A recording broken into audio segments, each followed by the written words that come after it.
જય Mahakal. Benefit of start package. હવે તમે આ પેકેજ તો વેચી દીધું અને ફાયદો આપણો તો થઈ ગયો, આપણે તો બધું સમજી ગયા.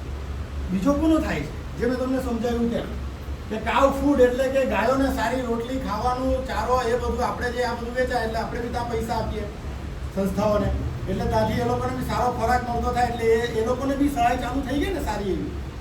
પછી આપણે આ ડોગ હોય કાવ હોય એ લોકોને ગળાના બેલ્ટ આપવું, રિફ્લેક્ટિવ બેલ્ટ. જેમ જેમ આપણી સંસ્થા મોટી થશે, ફંડ્સ આવશે તો એ લોકોને એક્સિડન્ટ નહીં થાય, કંઈ નહીં થાય, એના માટે આપણે ગળામાં એ લોકોને રિફ્લેક્ટિવ બેલ્ટ આપવું.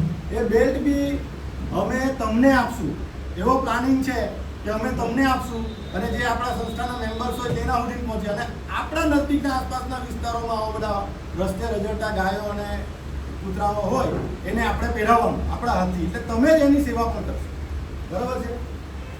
ત્યાર પછી આપણે પશુ ચિકિત્સા આરોગ્ય માટે કામ કરશું. ભવિષ્યમાં આપણે આવા ગાયોના રહેવા માટે આશરા બનાવશું, બરાબર, તબેલાઓ.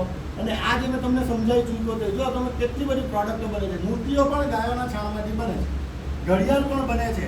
હવે તો એવું નિર્માણ વ્યારાની અંદર કરી નાખવામાં આવેલું છે કે પેન્ટ પણ બનાવવામાં આવે છે. આપણે જે આ ટ્રાઉઝર પહેરીએ ને એ પણ ગાયના છાણમાંથી બનાવે છે. એટલી બધી ટેકનોલોજી આ ગાયના છાણમાંથી હવે આગળ વધવા લાગી છે. બરાબર. કલર બી બને.